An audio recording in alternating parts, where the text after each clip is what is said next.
Yeah. And the hardest, talk around and disregard it. Strip you off the ground, show you what hard is. Standing strong and proud, nothing can knock it. Let's get it started.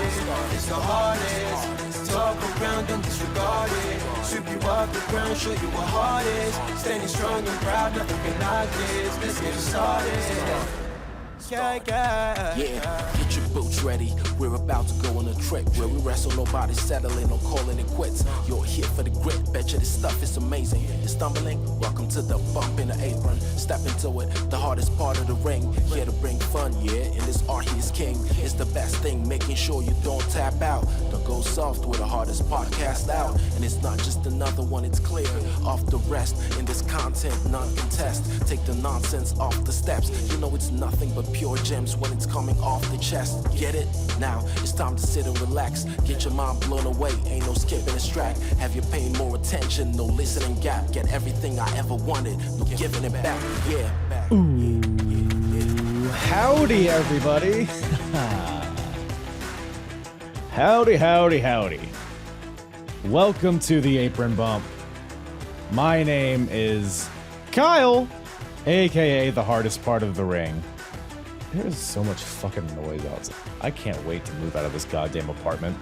There's helicopters. I don't even know if that's coming through or not. The music's probably still playing at this point, but yeah, there's goddamn helicopters and babies screaming and fucking dogs having sex. There's so many noises outside, and I hope that doesn't ruin your guys' experience. But oh, now there's a truck coming. Pause. Okay, now it's gone. Any hoozle, I'm in your house. I'm in your or whatever, in your car, at your job that you work and listen to me. I'm in your brothel, wherever you listen to my podcast. I'm there right now. WWF in your house 2. The Lumberjacks. Who doggy? What a just what a time in wrestling, really. I mean if you've been listening to my my episodes linearly as they've been coming out, which by the way, if you haven't been, apronbump.com, you can go to the episodes tab. You can select whatever era, company that interests your pickle.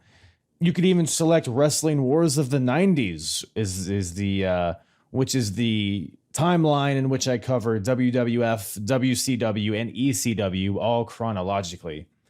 And like I said, if you've been listening in order, you know that at this point in time, in the middle of the summer of 1995, I mean, you have WCW wrestling at the beach. You got ECW wrestling in rings of barbed wire, and then you got WWF here, which I don't know, man. I mean, you could really how could you even describe what the new generation is at this point? I mean, you could spend all day thinking about it. I mean, I do. I mean, I spend my day working hard on the go, like the hands on the clock. They just keep spinning too slow. It's like, I can't wait until I'm alone with my baby tonight, you know? So turn the lights off, bar the doors, and we'll leave all the worries of the world behind. Hold me in your arms, never let me Baby, it's true, I got a one-track mind. Okay, I'm not gonna sing the fucking song, but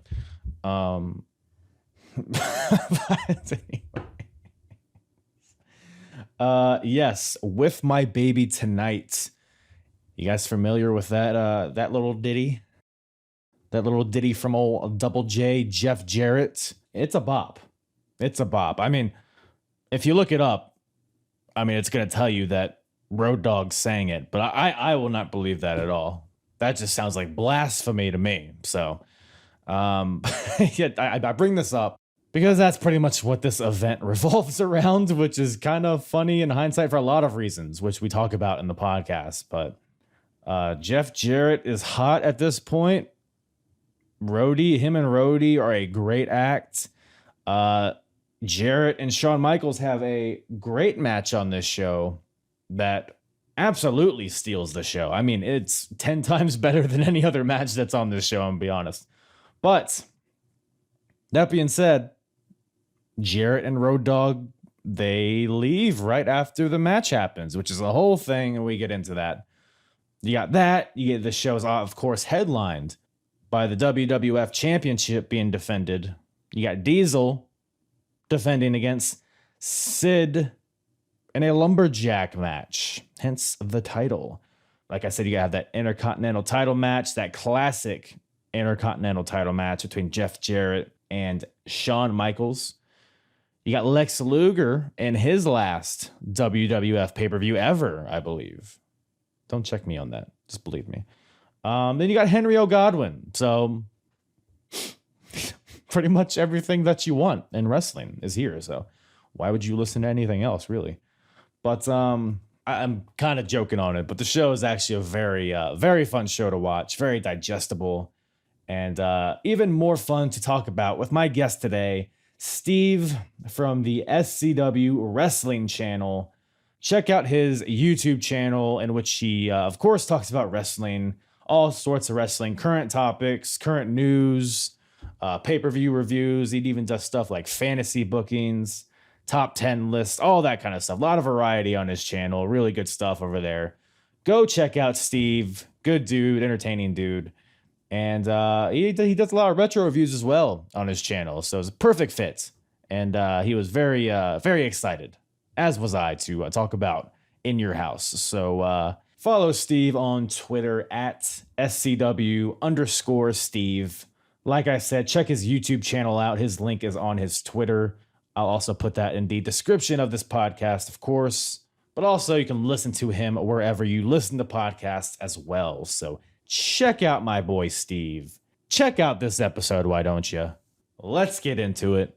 WWF In Your House 2 with myself and Steve from the SCW Wrestling Channel. Yeah, can't complain. I mean, a lot going on, like you said, in current day wrestling, which it's no better time to talk about Henry O. Godwin, right? Yeah, exactly. We need some Southern justice, right? You know what I'm talking about.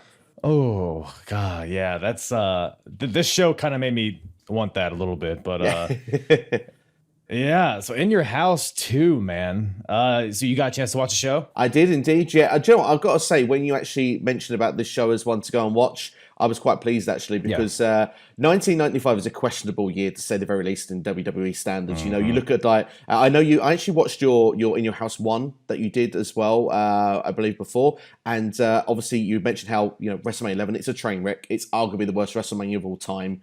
You've got awful King of the Ring, which is the worst King of the Ring winner of all time, politely, in King Mabel. That leads to arguably, in my opinion, the second worst SummerSlam of all time with Diesel and King Mabel. And obviously you have the Royal Rumble as well. The concept, you know, forget the idea that Shawn Michaels and British Bulldog had that iconic start in the match, but remember the idea that this match was 1 minute every entrant. Like, it was the most clustered Royal Rumble ever. So for me, it was like, there's so many bad things about it, but what's the positive for me was In Your House, because In Your House was this like 2-hour pay-per-view. You didn't have to wait so long to see these rivalries play out. Yeah, you had some of them that were kept in dark matches and stuff, but it was a cool concept, and especially being someone like in the UK, obviously not being able to see these live at the time, we'd have to wait to VHS. In Your House felt like a big deal, and I loved the way the staging was done and how it was presented. So yeah, for me, this is one of my favourite In Your Houses for mainly one particular match and maybe a couple of MVPs in the show. But yeah, I was really glad when you threw this one out. Yeah, for sure. No, I totally agreed. I mean, yeah, the In Your Houses are definitely diamonds in the rough as far as 95 is concerned. Because the first one, you had like Bret Hart versus Hakushi, which is great. What else was there? You had King. Was Jerry Lawler? Yeah, it was Jerry Lawler versus Bret too. Bret was doing double duty, which is always a good thing. Even Diesel Sid was okay, barring the wonky finish and stuff like that. But yeah, like I said, it's a very digestible show. A little bit around 2 hours. The show was, I believe.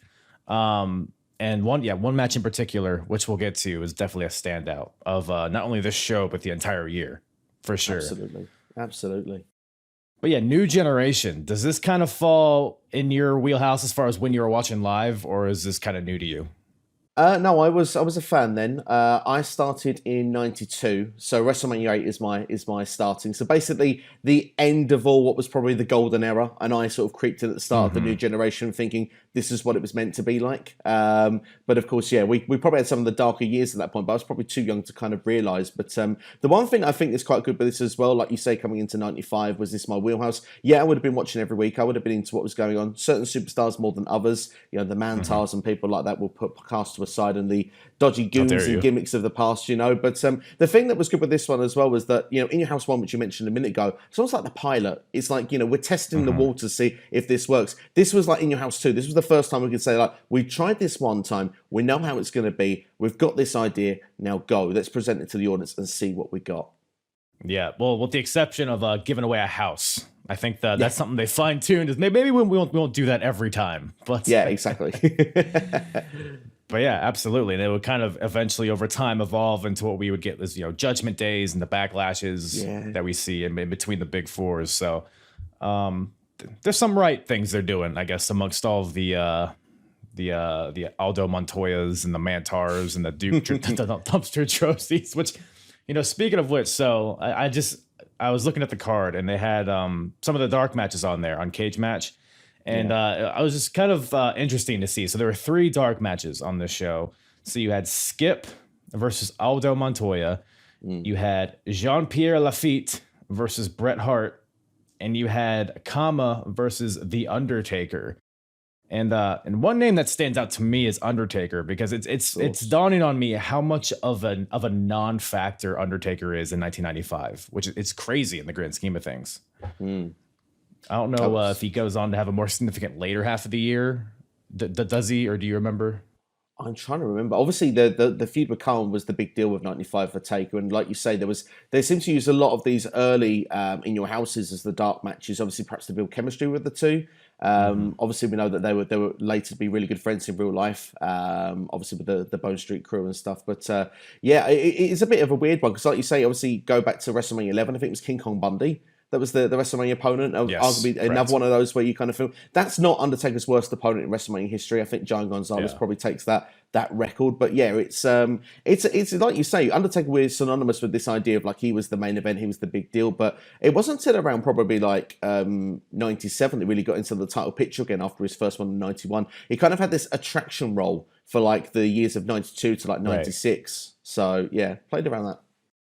Yeah, for sure. And that is a good point, actually, being an attraction, not being overexposed like we see nowadays with a lot of guys that have that kind of appeal.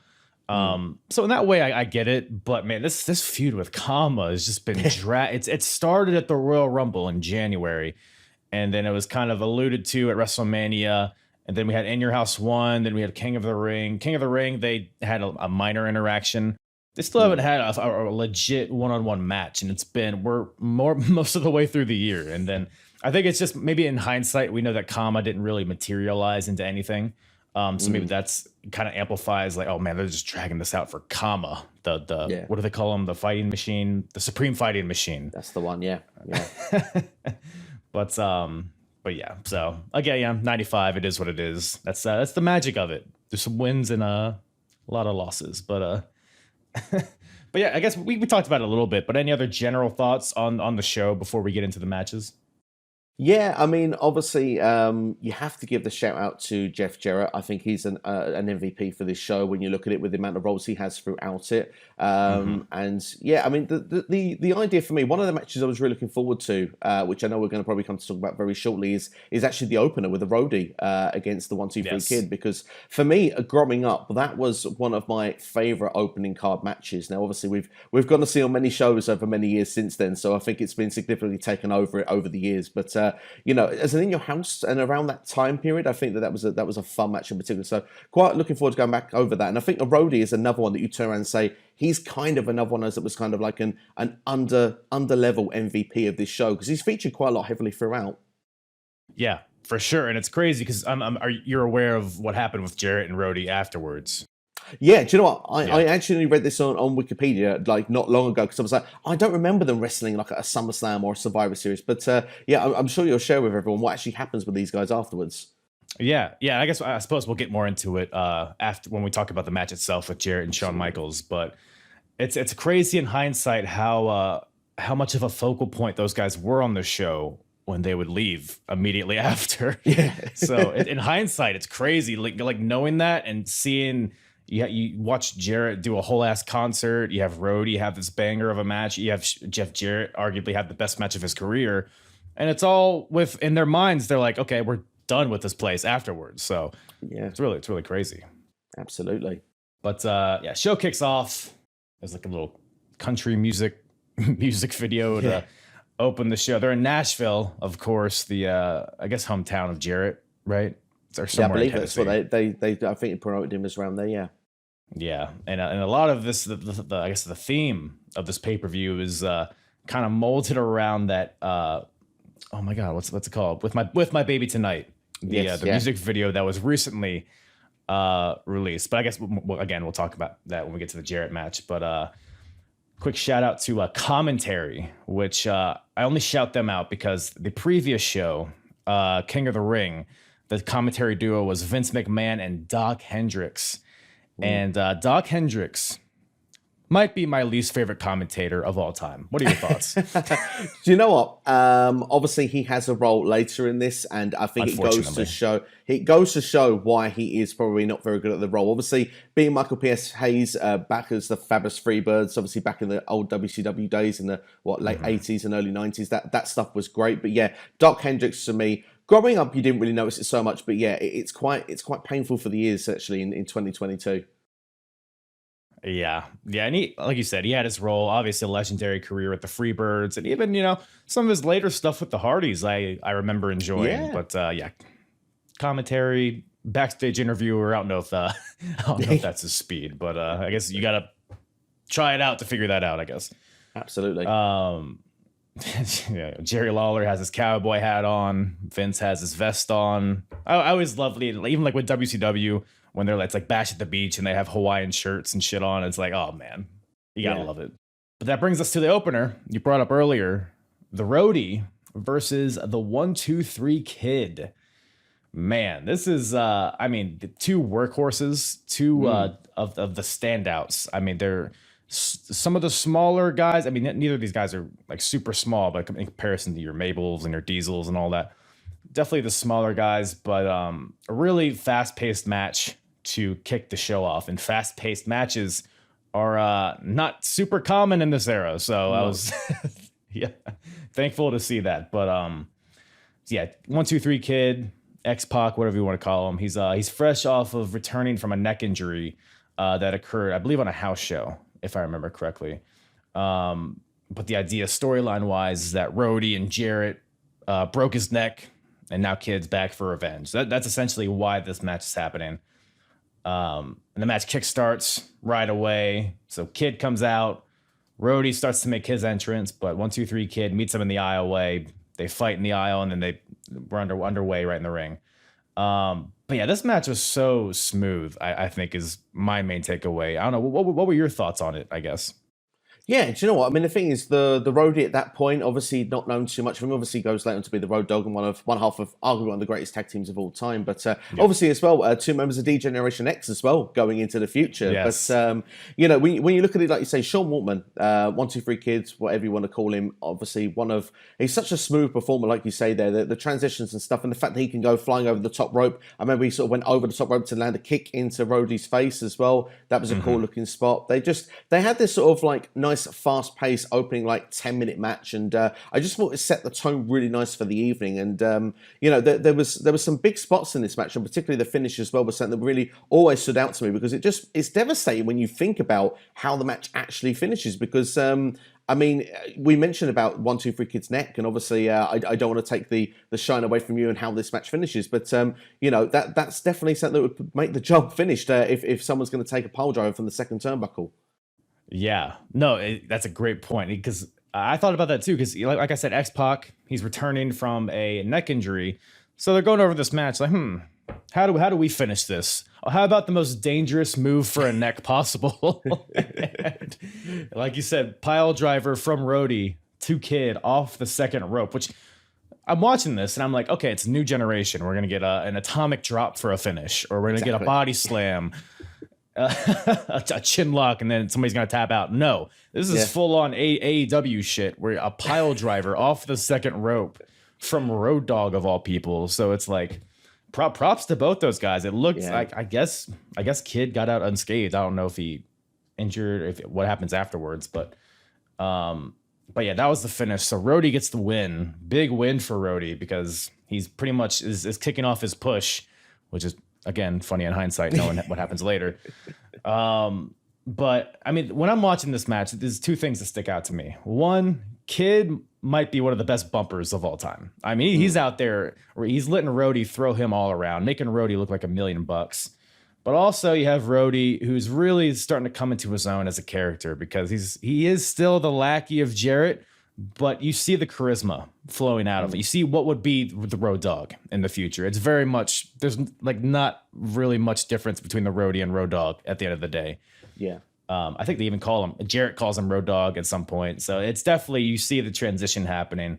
I think both guys looked amazing in their own ways out of this match. But yeah, I really enjoyed it. Yeah, it was a great way to kick off the show, and like you say, you see the sort of little hints of what will be there in the future. And I think one of the nice little bits as well for the tease for something later in the show, obviously you had the breakaway during the match, which I usually have a hit and miss with usually, because when you see it with a lot of the modern day wrestling, with like the kickoff matches, for example, you can see when they do like these adverts about something that's going on later in the night, it's kind of like, this match doesn't matter, it's not important. But for here, it was actually integral for the story, because when you go backstage in the middle of the match, you go into Jeff Jarrett, who's preparing for his performance of Singing My Baby Tonight. He's with the backup singers as well. He's not got to care about his roadie, who's actually performing in a big time match, arguably the biggest match of his career. He gets to be on a pay-per-view on In Your House, and it's like he doesn't actually care if he wins, loses, or draws. It just matters about Double J, Jeff Jarrett, and that performance coming later.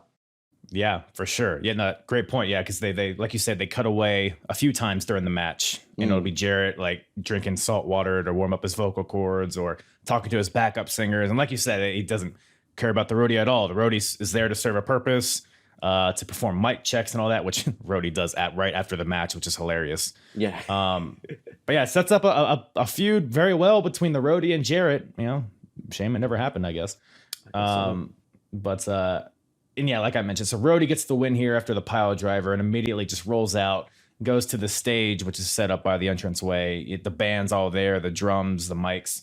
Rhodey does a mic check. He checks on the rest of the band, make sure they're all good. So that's his main job. That's his main priority. He just happens to have a wrestling match on In Your House. But good stuff there. Living the gimmick. Gotta love it. Absolutely. Backstage with my MVP, Todd Pettengill. God, I love Todd Pettengill. He's so great. But he's back there with the corporation, who is not so great. Man, who is so the corporation? What we got? Ted DiBiase. Who else is there? Kama, Psycho Sid. We've got Tatanka. King Kong Bundy. Yeah, he was there as well. I think that there may have been one more, but unfortunately that escapes the brain at the minute. Did we say IRS? We didn't, so that's the other one. Okay, yeah. IRS. Yeah. Who IRS is soon to be leaving for WCW, which is interesting. Absolutely as well, yeah. He starts having his vignettes on the start of the first ever episode of Monday Night Show. Yeah, which that episode I actually watched very recently, and I was like, what? VK Wall Street? You were just on my Monday Night Raw screen. I didn't realize he flipped that soon, but I guess he did. So yeah, Todd Pettengill's back there with the corporation. We get a Sid promo, which is always money. Just always your Sid, just putting the camera right up to his face. You see the sweat bulleting from all of his pores. He's really saying nothing, but it's so intense that it's like, wow, this guy means business. You big Sid promo fan? The thing is, you never know what you're quite going to get from Sid out of a promo, but sometimes that's the beauty of it. You know, you don't know quite what's going to be there. But like you said, the intensity, the look, it's there. So whatever he's saying, you're buying it. It doesn't matter if he's, if he was going to try and sell you a candy bar for $100, I think he could make a good job of it just with his intense there. 2 of them, please. Yeah, exactly. But so it cuts from the So the main event is Sid versus Diesel in a Lumberjack match. And that's basically what we're setting up here. So the corporation. So it's basically you have Sid and his Lumberjacks and Diesel and his Lumberjacks. So baby faces and heels, basically. But you got the corporation, which obviously Sid's a part of. So they're going to support him in that. So it cuts from this to Diesel's locker room, where you have a bunch of guys, all of Diesel's Lumberjacks, partying. You got Man Mountain Rock, Shawn Michaels, of course. You got Adam Bomb, Bam Bam Bigelow, a bunch of guys. But then amongst all of this, you have Barry Dodinsky promoting a T-shirt. Did you ever buy any of these T-shirts that Barry Dodinsky was promoting? No, I mean, obviously I never saw these shows live, but I don't think Barry, he's not really the model that would be like, he looks good. I'd look as good as Barry in that T-shirt. I don't think anyone ever thought that. Yeah, I mean, the charisma on this Barry Dodinsky, it's palpable, let me tell you. It's like somebody has a gun pointed at him behind camera. It's like, hey, you can sell these shirts, goddammit. Should have been Todd. Yeah, it should have been. I would have bought one from Todd, for sure. Yeah. Did you ever have a one-size-fit-all T-shirt? No. No. It's a concept it goes way above my head. I mean, because that's what they were selling at In Your House 1, but now I guess they realize, wait, that doesn't make any sense. So now they're selling them in only large, extra large, and double XL. So speaks to a lot what wrestling fans are, I guess. I guess so. But after that, we have a tag team match. Razor Ramon and Savio Vega versus the Men on a Mission. Of course, this is comprised of King Mabel and Sir Mo. Very, I'm watching these guys, and I can't help but, make the comparison to modern day King Xavier and Sir Kofi. Who do you think would win in a tag team match between those two teams? Well, I mean, the New Day are by far the greater tag team, but obviously you couldn't dismiss the size of King Mabel back then. I think if this is 95, it depends on the era you're doing. If you're doing in New Generation, there's only one winner, it's Men on a Mission. But if you're doing it in modern day, New Day, if you're looking at all time, who's done the better thing, it's New Day. So I've got to go with Xavier and Kofi on this one. I think they'll find a way to isolate Sir Mo. Yeah, for sure. And this is obviously coming. We're fresh off of King of the Ring, which is the last pay-per-view, which Mabel was crowned the king. And that's basically, so after Mabel beat Savio Vega in the finals, Mabel and Mo started to beat down Savio after the match, in which Razor Ramon went to make the save. But he's dealing with a rib injury, so the Men on a Mission were able to kind of beat down both guys and leave them laying.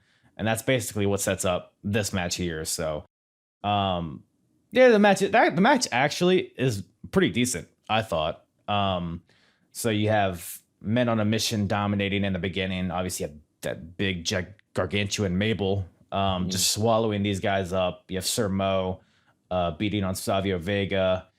I think the one takeaway I had from this, or one of the main takeaways, is I love the swagger that Mabel and Mo had with their gimmick. I thought the royalty element added to their gimmick, I thought that meshed really well. What about you? I mean, if you go back and think of it at the time, obviously I bought more into it in 95. As I said at the start of the stream here, I wasn't the biggest fan of King Mabel. I do think it's probably the worst decision they made for King of the Ring winner when you look over the years back. But I can see where you're coming from with the point, because obviously that a lot of their gimmick, they used to be dressed in purple and gold a lot of the time anyway, so to mesh in with how they looked and stuff, and to add the crowns and stuff, and to mesh the England as well. And Mabel at this point then had gone full on heel, so he was on the tear, and this match was just purely just to put him over. And you can see just the way it's done, because obviously Savio Vega takes the whole pounding for a long time till they get the hot tag, but then even when that hot tag hits in, like it's still Men on a Mission that dominate, as it should be, really. I mean, I don't know what your thoughts about this. A tag team against two single stars. For me, a tag team should always win all day long, even if it's two main eventers. Absolutely. No, yeah, that makes sense. And Savio Vega, I mean, I guess he is, because he was in the finals of King of the Ring. I guess he's kind of being portrayed as a main eventer.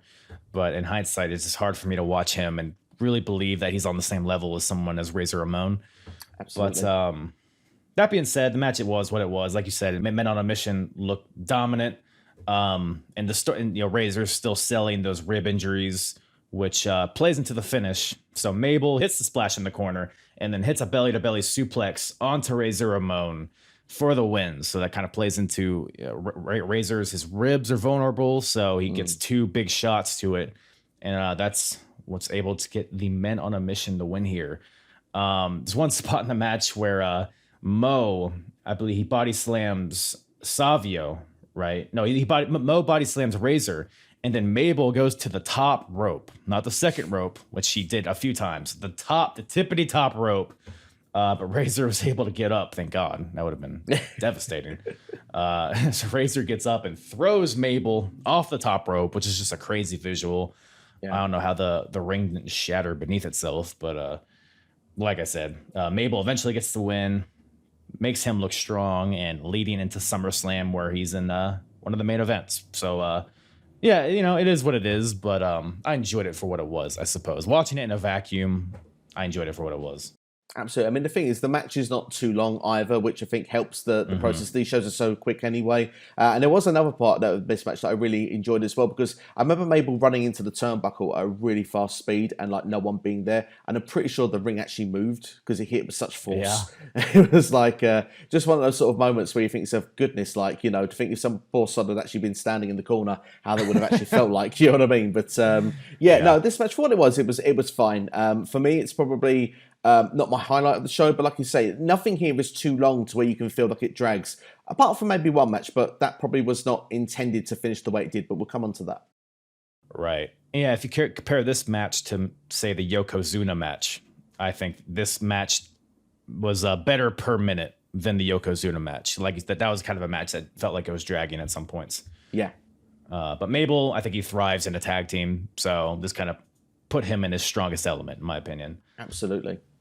But after that, they cut to the stage where the band is, because later tonight, we're going to have a live performance from Double J, Jeff Jarrett, performing his song With My Baby Tonight. So we're preparing for that. That's pretty much the main event, honestly, when you look at it in reality. But Todd Pettingill's up on the stage. He's just having too much fun with the drummer. He's doing the do, and then the drummer, does it back to him. He does this like 12 times. Vince McMahon, my favorite part of this is you can hear Vince McMahon get like audibly annoyed with Todd Pettingill with how long he's dragging this out. He's like, do this little beat, drummer. And Vince McMahon's like, all right, we're cutting to the next segment. And he's like, but it cuts to Diesel's locker room where all of his lumberjacks are standing by. And like I said, you got like Atom Bomb, Smoking Guns, Man Mountain Rock, Shawn Michaels, Bam Bam Bigelow. And you got Doc Hendricks back there. Thank God we get some Doc Hendricks on this show. Interviewing all these guys. And he asks each of them individually if they're going to turn on Diesel and join the $1 Million Corporation when there's just so many things wrong with that. But everyone gives their answer. They get their little spiel in.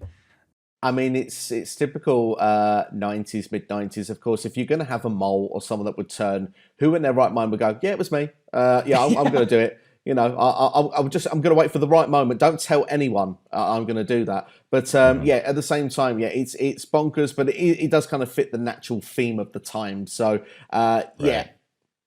It is what it is, unfortunately. But of course, it's goofy. And we've got Doc Hendricks. So, it would have been better if it was Todd. Yes, absolutely. That's always the case. But right after that, we have our musical performance from Jeff Jarrett. So Jarrett comes out, the band plays his music.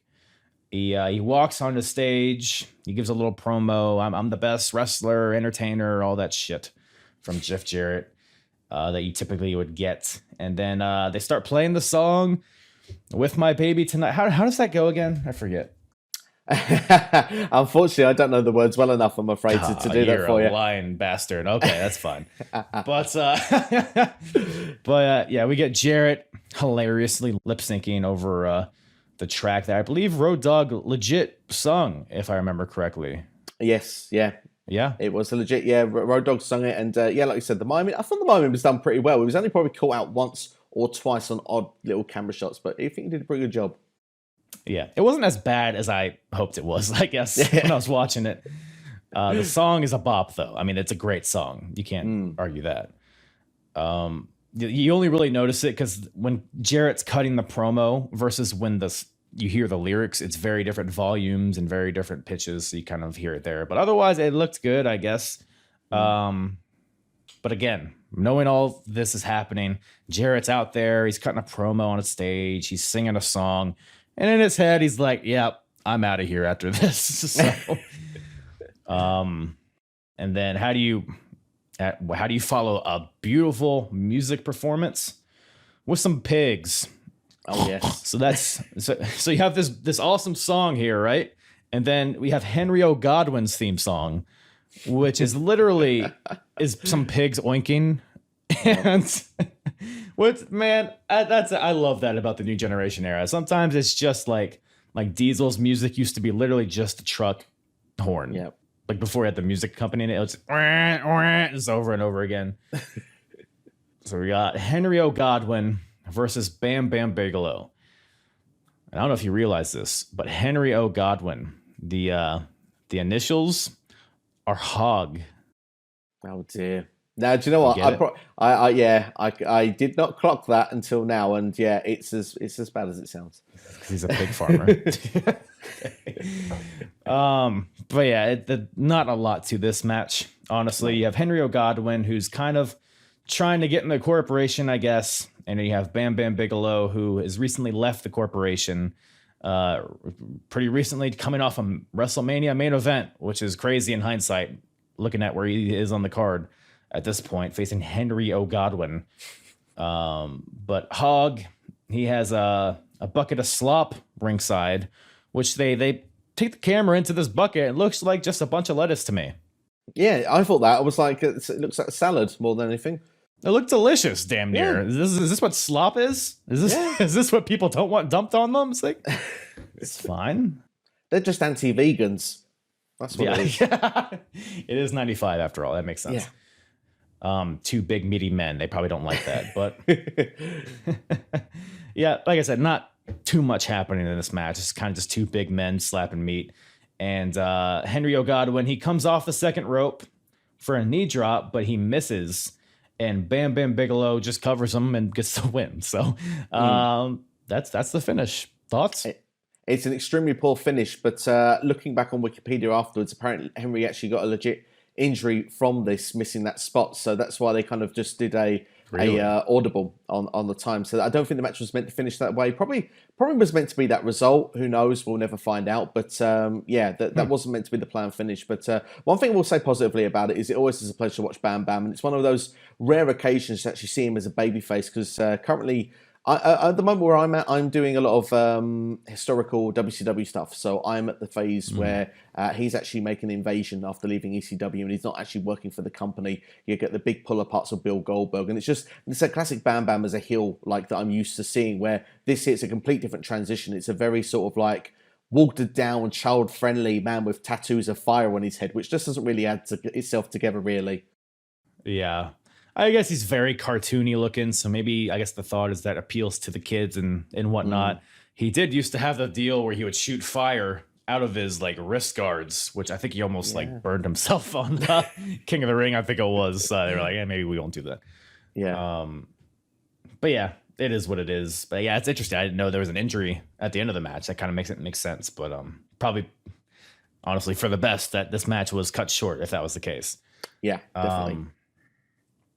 But then it cuts to Bob Backlund, who Bob Backlund's, he's in the crowd. He's talking to somebody in the crowd. It's just one shot from Bob's back, talking to some random person in the crowd. Apparently, Bob Backlund is on some sort of campaign. A campaign for what? I'm not sure. Can you enlighten me if you know anything about this? Unfortunately, this is one part of the show that, although I was watching it, I didn't really quite follow as well what was going on, and probably would need to do a little bit more of a deeper research of what was going on. I do remember Bob Backlund doing campaigning, but this was long after he'd actually done his comeback and gone through the Bret Hart feud and been WWE champion. So I guess this was kind of like the start of trying to make him perhaps, I guess, relevant again. But Bob Backlund is one of those that was never really my favorite growing up. I know that I'm probably one of the few that was never really a fan of his, but I just never could take to anything he did. I can't stand Bob Backlund. I think it's one of those things you had to live through, maybe in his heyday as the WWF champion or whatever. But here in '95, it's crazy that Bob Backlund, he was the WWF champion less than a year ago at this point, for a day, but he was. Yeah. I guess, like you said, trying to keep him relevant, but yeah, he's never spoken to me. Any of his promos or his matches. It's just a guy I don't get. It's like Jim Duggan. It's like, I think you had to live in that time to really understand him. But we have better stuff after that. The Intercontinental title is on the line. The champion, Jeff Jarrett, versus Shawn Michaels. Who, man? I've heard a lot about this match over the years. This is the first time I've actually watched it. But this, I mean, I think it just felt like every beat was hit on this match. It felt like there was a really good chain wrestling in the beginning, really believable, really smooth kind of stuff that made sense in the beginning, guys jockeying for position. But ultimately, I mean, both these guys are just in their physical peaks, and everything just came off really smooth. I'd like to hear your thoughts on this match, I guess, in general. Yeah, I thought this was phenomenal. This is the match at the start. Obviously, we're talking about Dave Meltzer actually rated this 4.5 star, which, I don't know if that's very rare that you even get that in WWE matches, to be fair. Yeah. So that this goes to show how highly it's rated. I love from even the start here, like you say, it's that case of jockeying for position, that one-upsmanship at the beginning. Shawn Michaels very quickly going on the side of the turnbuckle, and then the second later, when Jeff Jarrett actually gets a small bit of advantage, he'll do the same. It's kind of like he wants to be seen as that top dog. It's his night in Nashville. We find where, Jeff Jarrett does get sort of on top after a while with the sleeper holds and stuff like that. But I just felt that it just told a really good story from that one-upsmanship and just slowly building its way up into a really, really hot finish. And obviously, I'm not going to skip all the details of the match because we could probably go on quite a bit of meat and bones in this one. But no, for me, this is an absolutely phenomenal encounter. And like you said earlier on, probably the best match of Jeff Jarrett's career. I don't remember another match in this caliber for Jeff Jarrett. Yeah, I actually, because occasionally I listen to Jeff Jarrett's podcast with Conrad Thompson. And it was like on one of those Ask Me Anything episodes. He was asked what his favorite match of all time was, and he said this match. So I was like, man, he's had a few pretty good matches over the years. People love the shit on Jeff Jarrett, especially for his like TNA stuff. And I mean, he's still going today, amazingly. Yeah, of course. But yeah, definitely worth the praise in my opinion. Especially like in the beginning, you have the classic healing up that Jarrett's doing. He'll roll out to the ring for a night that he teases walking out, which I believe he may have done against Razor Ramon earlier in the year. I think that's how it worked. So he's teasing that, but he gets back in the ring, but then he rolls back out, and he does that a few times. Really makes you want to see his stupid mug get punched off his face. Then you have Shawn Michaels is bumping his ass off in this match. There's one spot in particular where Jarrett is in the corner. Shawn rushes at him. Jarrett backdrops Shawn over the ring post, and Shawn just takes a flat back bump from over the post onto the floor. Now they have the mats out there, but that had to be a brutal spot to take. Absolutely. I'm really glad you brought that spot up, actually, because it's only on the double feature that can you just about see that Michael sort of just about puts his foot down first before his whole body. But the first time watching it, it looks like he takes a proper just backdrop onto the floor, and you just think, how is this man? Like, it's no wonder he had back problems like years later. Yeah. No, yeah, it's because when you're watching it in real time, it looks like just a splat. But you see it in the replay, you realize just how good Shawn is at mitigating the damage he takes, I guess. Absolutely. With the exception of that casket spot that ruined his back, but we don't talk about that. You have Jarrett, like again, just the classic heel stuff. Whenever I watch these like new generation or like just mid-90s wrestling in general, I always appreciate like the classics, like the abdominal stretch spot where Jarrett's holding the ropes and then Earl Hebner like slowly walks around. Hey, are you holding that rope? And Jarrett's like, no. And like, okay, slowly walks around. And it just does it like 3 times. And then Hebner kicks his hand out. I'm a sucker for that kind of stuff. I love it. It's pure nostalgia storytelling. It's absolutely fantastic. It's best. And it also includes the roadie as well. It just goes to show that he's got this sort of key role in the match here to just make sure that Jeff Jarrett remains on top so that Jeff, if there's a moment he feels vulnerable, he knows he's got that backup. Yeah. And the roadie plays, like you said, plays a big part in this match. He's constantly interfering. There's a spot where Roadie's holding Shawn throat first on the second rope for Jarrett to do his running, I guess, leg drop onto Shawn on the back of his head. But Shawn gets out of the way, and Jarrett goes dick first into Roadie, knocking him off the apron. And then so Shawn So what happens? Yeah, everything's just all these, Sean evading, Jarrett hitting Roddy on accident. It just looks so good. But it's fast paced when it needs to be fast paced, but it also settles down when it needs to kind of build back up to it. There's a spot where Roddy, Sean's on the outside and Roddy runs up the stairs to clothesline him on the outside. But ultimately, Roddy comes into play for the finish because Jarrett gets whipped into the ropes. Roddy, he thinks it's Sean that's getting whipped, so he puts his hand out there to trip up Sean, but it's actually Jeff Jarrett that gets tripped up by Roddy. So this all accidental thing happens. Jarrett and Roddy have a tussle not a tussle, but they're yelling at each other back and forth a little bit. Jarrett turns around right into a sweet chin music from Shawn Michaels. So HBK wins and becomes the new Intercontinental Champion for the third time, I believe they said. So really good match, like we said. Any other thoughts on it? No, I mean, the thing is, it was absolutely outstanding, like you say there. Particularly, I think it's one of the cleanest switching musics I think I've ever seen, actually, especially around that era at that time. It was beautifully done. It capped off what was an incredible match. And like you say, storytelling throughout, I think, is what really sold this, because whether it's like the start of the one-upsmanship at the start, whether it's Jeff Jarrett purposely trying to take those 9 counts, Shawn Michaels just about getting in after a 9 count, finding a way to getting through the road here to this finish. It had a bit of everything, and I think it can only be described as a 20-minute classic. It's something that if people had watched this show and you said, go out your way and watch one match, this is the match you recommend them to go and do. Absolutely. I mean, I would have added even more time onto this, maybe take out the hog match before this. But great stuff, like you said, by both guys. But the aftermath, which is something that I honestly wasn't really familiar with until somewhat recently. So Jarrett, they had this match, Jarrett and Sean do. And remember, Jarrett had the whole concert deal. This whole pay-per-view is built around Jeff Jarrett and his performance. It's built around Roddy, making it out unscathed in his match, so he's able to help Jarrett in his performance. And according to a lot of interviews, Bruce Pritchard's and Jarrett's and all the people that were involved, the initial plan was for Roddy and Jarrett to have a breakup in the ring after this match, because remember, he inadvertently cost Jarrett the match. So there was going to be some sort of breakup, and then eventually it was going to be made clear that Roddy provided the lyrics to the song that Jarrett lip synced. It was going to be a whole thing, a whole program. Roddy, we're giving him a win in the opener. We're building up Roddy. Jarrett's got some steam. It was going to be a whole program. Oh, but they just, after the match, Roddy and Jarrett, they just walk out of the whole building and out of the WWF in general, which is... Again, we've laid the scene how significant both of their presences were on this show, and for them to just that's it, no more of this.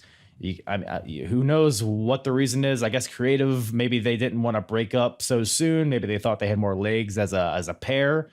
But what are your thoughts on that whole deal? Yeah, I mean, it's definitely food for thought. I didn't remember them having a feud afterwards. I was thinking to myself when this happened, I was like, maybe it's SummerSlam or something like this, but I couldn't remember it. And that's the reason, like you said, is because it never happened. I mean, I believe Roddy was back as Road Dogg Jesse James in the late part of 1996. Obviously, Jeff Jarrett, or Double J, as we'd like to probably pronounce him in this video, but obviously goes into WCW in 96 as well. Ends up playing a part of the Horseman storyline going on around the time of Mongo McMichael and Deborah. So yeah, I mean, nothing ever came of it, but there is one lovely little bit we do get with Doc Hendricks just to make up for that instead, which I'm sure you would love to go into a bit of detail for us. I would absolutely love to ignore this completely, but we have to acknowledge it. So like I said, there's supposed to be a breakup. That didn't happen, but they have to kind of create something out of thin air to make sure the audience knows that these two don't like each other, that being Jarrett and Roddy. So it cuts to, so the match happens. I think they show some sort of commercial or something. And then it cuts to Doc Hendricks backstage, who is by the exit door of the building. Why are you laughing? Why are you laughing, Steve? Because it's brilliant. It's brilliant for all the wrong reasons. Is it? It's brilliant. For for the wrong reasons. So Doc Hendricks, I don't even want to, do it like Doc did. But Doc Hendricks, it's funny, my notes, all I wrote here is, what the fuck is Doc Hendricks doing? But I know exactly what I was talking about when I wrote that note. So he's basically, he's trying to get across the point that I guess Jarrett and Roddy had a fist fight after the match, but the camera never caught it. They got in a fight and then they both left. That's what Doc is getting across, and the way he gets this across is, "Oh, you're not gonna believe it, Vince. I saw Rhodey, and he was getting mad at Jarrett, and then Jarrett was like, 'Oh, why'd you cost me the match?' And then Rhodey was like, 'Oh, I'm gonna punch you in the face.' And it's, I'm kind of exaggerating, but not really. That's what it was, and it was just like, calm down, Doc Hendricks. You settle down, child. I know this is probably just a last minute audible, but like, you can settle down there, Tex. But yeah, so we're pretty much trying to get the point across that Jarrett and Rhodey are no more. And lo and behold, that is true, I suppose, but not to the extent that the viewer probably knew at the time. So absolutely, it reminded me of Anchorman. Do you remember Anchorman with Brick there when he's in the office and just goes loud noises? It's just a bit like that, isn't it? I don't know what we're yelling about. It's just a bit like that. That I've never made the comparison in my head of, was it Brick? Is that his name? Brick, yeah, Brick Tamlin, if I'm not mistaken. Yeah, to him, to Doc Hendricks, but Steve Carell, Michael P.S. Hayes, they're one and the same. Yeah, I guess. But man, so we go from that, all that hullabaloo, to the World Tag Team titles are on the line here in this next match. The champions, Owen Hart and Yokozuna, of course, accompanied by Jim Cornette and Mr. Fuji. What a collection of characters that is. They're the champions somehow, and they're defending against the Allied Powers. Of course, the tag team of Lex Luger and the British Bulldog. Man, yeah, I'm just looking at these names and it's like, this is New Generation in a nutshell, I guess, for better Absolutely. or worse. And this is the commentary makes a point that this is 2 years after Lex Luger body slammed Yokozuna on the USS Intrepid, I believe it was. That's true. And 2 years after this, I just kind of, in my when they said this, it kind of highlighted how far these guys had fallen since then, because they were two of the biggest stars in the company at that point, main event program, and now they're here just in a throwaway tag title match, who are probably I would prefer just Owen and Bulldog, if I could be honest. Absolutely. But and again, just with hindsight being 2020, we know Lex Luger is not going to be there much longer. Nitro starts, I think, like in a month, little over a month after this. So we know he's not too much longer for this run. You have Yokozuna. He's big. He's a big boy at this point. He's like 600 plus pounds, I think, at this point. Owen Hart, I think, unfortunately, has kind of fallen into the mid-cardy kind of role that he would be in for the rest of his career. And then you have Bulldog, who, came and went, I suppose. But yeah, just a weird match, I guess, in hindsight to see. But as far as the match itself, you have a little tension between Yoko and Owen, which I don't think really amounts to anything, at least not in this match. Maybe eventually it does. After Yoko accidentally knocks Owen off the apron. Yeah. But otherwise, this match is just kind of there for me. A lot of this match is on Yoko doing rest holds on Luger and Bulldog. But eventually, Yokozuna, he goes chest first into the turnbuckle, and Bulldog and Luger are able to hit a double back suplex on the Yokozuna, which is pretty impressive. Luger tries to make the pin after this, but Owen Hart comes off from the top rope with a flying elbow right onto Luger, and Yoko follows it up with a leg drop on Lex Luger, and that gives him the win. So Owen and Yoko retain the titles. What'd you think of this whole deal? It's a typical tag team match around the time. It feels like that's a lot of those, particularly WCW style tag team matches around that time were very much like that. I remember the Dangerous Alliance of Brian Pillman and Steve Austin. They always have finishes like that where it feels like they look like they were beaten and have this like one move where they'd come off the second rope or something, and then that's it. That would be the thing that would finish off that. What, like you said, was meant to be a main event guy a couple of years ago in Lex Luger, now just falls victim of a knock to the back of the neck off the second rope and then a leg drop, and that's it. Off she wrote, and obviously off she wrote to Nitro.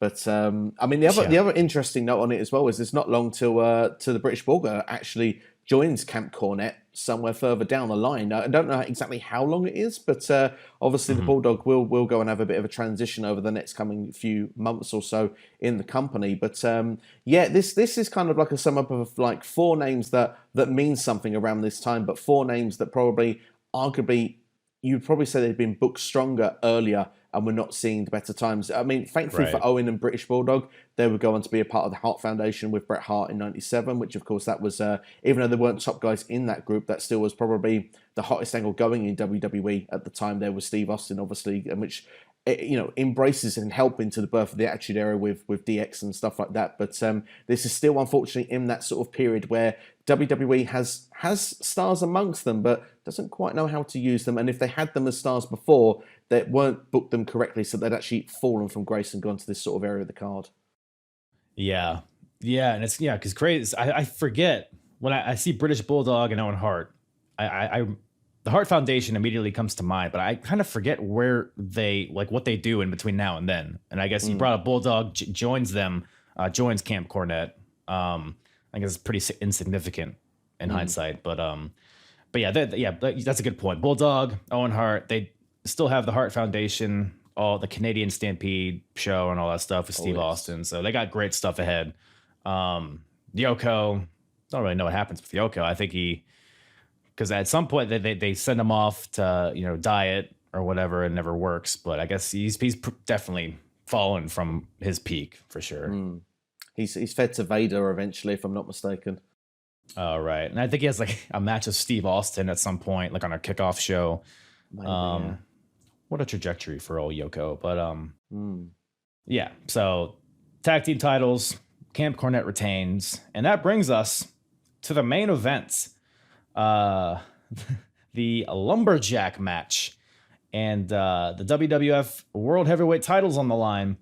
You got Diesel, the champion, defending against Sid. So the Lumberjacks all come out. We all saw them earlier. All those guys come out surrounding the ring. There was other guys. You had Triple H was out there. Yeah, Hunter Helmsley, yeah. Freshly debuted. Who was that? Jean-Pierre Lafitte was out there. Who else? Am I missing anybody? Anybody significant stick out to you? Sparky Plug was there, of course. Bob Holly, the speed I said racer. Significant. Sorry. We're trying to go significant. I mean, the one I think really stands out who wasn't there was Bret Hart. Oh yeah, it wasn't. I think he had a dark match after the show, I believe. So maybe that's why. Maybe they're trying to save him. Perhaps, but when you think you have all these top baby faces, or the baby faces, let's say, with Alva Montoya and Smoking Guns, and the two guys that I don't remember who are a mid-90s tag team that were dressed in kind of futuristic kind of trousers. I don't know what was going on with that. Techno Team 2000? That's the ones, yeah. Yes. Yeah, it rings a bell now. Yeah, Superstars 95 coming flashing in my head there at a horrid rate thinking about that. But it's you have all these sort of people there, and then to think Bret Hart you'd think would be, because you have all the top heels there, if I'm not mistaken. I don't think there's a big heel that's missing. Obviously Owen and Yoko aren't there because they've just competed, but yeah, I don't know. It's Lumberjacks. I mean, for me as a kid, this was awesome because of the fact that, to see so many people around the ring at one time. But obviously, now being adults, we know these are the people that couldn't get on the show. This is something, give them a payday, isn't it? So, yeah. Yeah, for sure. It is, like you said, the visual is kind of cool if you don't overthink about it. Because everybody's out there. And it makes sense with the backstory, because basically how it got here is that after WrestleMania, because Sid and Shawn Michaels were a pair. Sid ended up just destroying Shawn Michaels with several power bombs. Shawn was stretchered out and everything. But this led to Diesel coming out and make the save. So this kind of brought Diesel and Shawn back together. The two dudes with attitudes, as they would be called. Yeah. Yuck. But so Sid and Diesel, they had a match at In Your House 1, just a regular one-on-one match. And Diesel, he had the victory, hit the jackknife, but Tatanka, that damn Tatanka, comes out and causes a disqualification. So we get a non-finish at In Your House 1. And then there's a tag team match at King of the Ring. And I should mention at In Your House, Diesel's elbow was broken. I don't know what the exact injury was, but he injured his elbow in that match. From, I believe, a choke slam or a power bomb from Sid. Might have been both, I guess, kind of amplified it. Yeah. But just the way Diesel braced against the mat when he landed. So he's putting a tag match at King of the Ring, I guess, to minimize his involvement. But it was Diesel and Bam Bam Bigelow versus Tatanka and Sid, because nothing says pay-per-view main event like that. But that match, Diesel gave Tatanka the jackknife and then basically was like, no, I don't want to pin Tatanka. I want you, Sid. And this caused Sid to run away like a little bitch, basically. And so this is the whole theme. Every time they have a little interaction, whether it's on Raw or Superstars or something, Sid will end up, tucking his tail and running away. And that's why we have a Lumberjack match to prevent that, I suppose. So it makes sense. The Lumberjacks make sense. I would have preferred maybe a steel cage or something, but this is fine. Yeah. But that being said, the way that there's another element in building to the SummerSlam main event that makes this Lumberjack match make even more sense, which we'll get into, I guess. Absolutely. So the match gets underway. The Lumberjacks are surrounding the ring. Diesel starts out hot. He's beating on Sid. The crowd's all into it.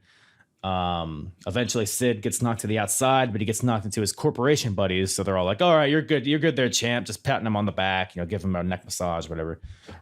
He goes back into the ring. Diesel gets knocked to the outside into those same corporation guys, and they all just, oh man, it's just a brutality, just beat down onto Diesel. And they roll Diesel back in the ring. But and Sid controls a lot of this match. But Diesel at some point begins to fight back. He hits Sid with a few elbows on the ground. He teases a jackknife onto Sid, but instead just does a tope over the top rope onto all of the corporate, which caught me off, like the pile driver earlier. It's like, am I watching 1995 wrestling or AEW? Because Diesel is just doing all the lucha libre out here. Just dives right over the top rope. I honestly think his quads could handle it. Yeah, I don't know how many surgeries he's had at this point, but I guess few enough to be able to do that. Yeah. At one point, Diesel, he gets whipped into the ropes, but Mabel, who is ringside, he pulls out Diesel, gives him a splash against the apron, rams him into the ring post, gives him a slam and leg drops him on the floor, just takes out Diesel, throws him into the ring. And at this point, there's just a battle royal happening on the outside with all the Lumberjacks. Everybody's fighting. Inside the ring, Sid hits a powerbomb into Diesel. But instead of going for a pin, he just decides to high-five all of his corporation buddies. Like, yeah. Most random thing ever. Yeah, I'm gonna win here in a second, gang. Like, is Psycho Sid or Stupid Sid, huh? Am I right? Yeah, absolutely. So Sid, he took too long to make the pin, so Diesel's able to kick out. Sid goes for another power bomb, but Diesel is able to backdrop out of it. And Sid, he goes rolling to the outside, which allows Shawn Michaels to hit a from the top rope to the outside, an axe handle onto Sid, rolls Sid back in the ring. Diesel teases a jackknife again, but before he can hit it, IRS comes in. He gets a big boot. I think Tatanka, some other corporation guys, they run in there. They all get boots. And then Sid gets a boot of his own. And that's the finish. So Diesel gets the win over Sid with a boot to the face, retains his title. Pyro goes off as all the baby faces celebrate. Interesting finish, but the crowd seemed to be all for it. So who am I to say? Yeah, absolutely. And obviously, you mentioned the detail that this match perfectly here, really. I mean, obviously, I love the fact that the Lumberjacks are brought in so early into the match. That's the whole point and process of the match. So the fact we didn't have to wait too long to see the involvement, I mean, it's a classic of the times of how they would use those Lumberjacks as well. So, yeah, the spots of Diesel going over the top rope there, I thought was, like you mentioned earlier on, was a fun spot there. But, yeah, looking as you go towards the finish, bit strange that it was just the big boot and not the jackknife powerbomb, but hey, both of them used powerbombs, so I guess as one's used it and not the other. But the thing is, you mentioned that was Sid also. I suppose that was to protect his finisher, but I mean, it was definitely a lame way to do it. Like, do you know what I mean? But obviously, after the match, also you see there, Mabel and Diesel still wanted to be pulled apart, and they want to get at it at that point as well. So that helps to build up for the next show as well. So yeah, all in all, I think it's not too long either. So this ticks a lot of the boxes for me. It remains fun, and usually a match like a Lumberjack match can limit superstars. When it's two big men like Diesel and Sid, I actually think it works to their advantage, and it made this match a lot more fun. Yeah, No, agreed 100%. I'm wondering if Diesel's elbow still isn't in shape to lift up Sid for a powerbomb. Because he didn't really do any. I'm trying to think of the offense Diesel did in this match. It was more like striking type stuff, not a lot of strength intensive moves, I guess, unless I missed any. But I'm assuming that's the reason. That's what the finish was. Makes a lot of sense. I mean, especially, even when he does his dive over the top rope, he's not like Ricochet landing on the floor. He's got about 12 people catching him. It's just like being at a rock concert more than anything else, isn't it? So he knows he's going to be caught all day long. So, yeah, not a lot of softer landings than landing on King Kong Bundy. So. Exactly, yeah. Just crazy that he's still here in mid 95. But absolutely, it's a whole other podcast in itself. But yeah, like I said, it's a pretty quick show. Not that many matches, but all in all, I mean, it's not. If we're talking about 95, I think this is amongst the top for sure. If nothing else, for the Intercontinental title match. The main event had its fun spots as well. The opener was fun. You had the music performance. In Your House too. I guess overall, thumbs up, thumbs down, thumbs in the middle.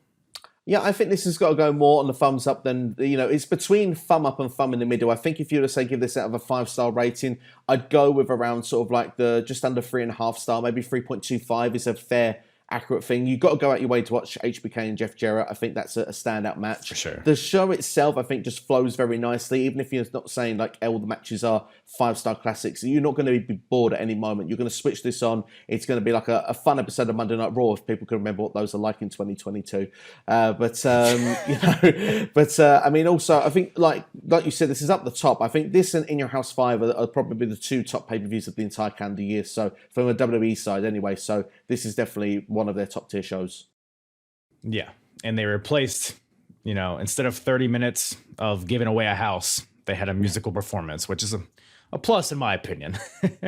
Makes me happy. I was here for that one, definitely. I do enjoy that song. Even if I don't know all the words, maybe I'll learn them and I'll come back in here one day and I'll sing it for you. But I'd need to learn the words, I'm afraid. I'll tell you what, you sing it in front of a camera, send it to me, and then we'll just make that the episode. Perfect. The best part about that is you have no idea if it would be good or bad. You're just happy to gamble with it. And that's I suppose, a winner in itself, isn't it? Oh, it would be valuable in some way. Don't you worry. Except for anybody with ears. But anyways.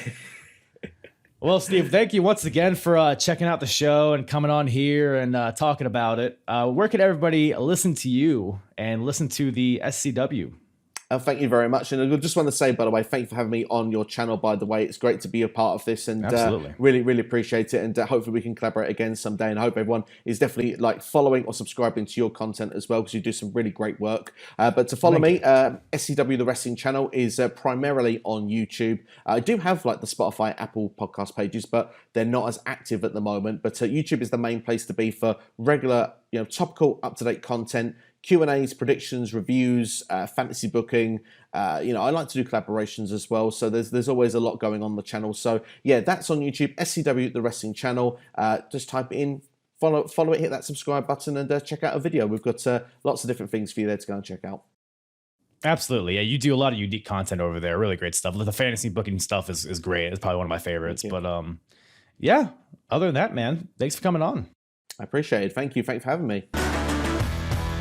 Once again, thank you to Steve from the SCW Wrestling Channel for joining me on this lovely, lovely trip to Nashville. In Your House too.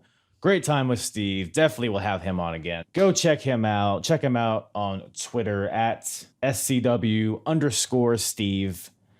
Check out his YouTube channel. I have the link to that in the description of this podcast. And listen to the SCW Wrestling Channel, wherever you listen to podcasts as well. And check me out, apronbump.com. All my full episodes are there. Got some t-shirts, by the way. I've been forgetting to plug that. But yeah, you boys got some merch through What a Maneuver. So I'll link that in my at my website as well. Just go to store and it should link you right there. You can get right now I just have my basic logo. But you can get that on a t-shirt, a onesie, condoms, I think. Whatever is over there. So go check that out. Buy yourself a shirt. Sleep in it. Bathe in it. Make love in it. Do whatever it is that you like to do. But go check that out. Or don't. Or I'll just go fuck myself, I guess. That's all I got for you guys today. Thank you guys once again for listening. Big smooches. Big smooches.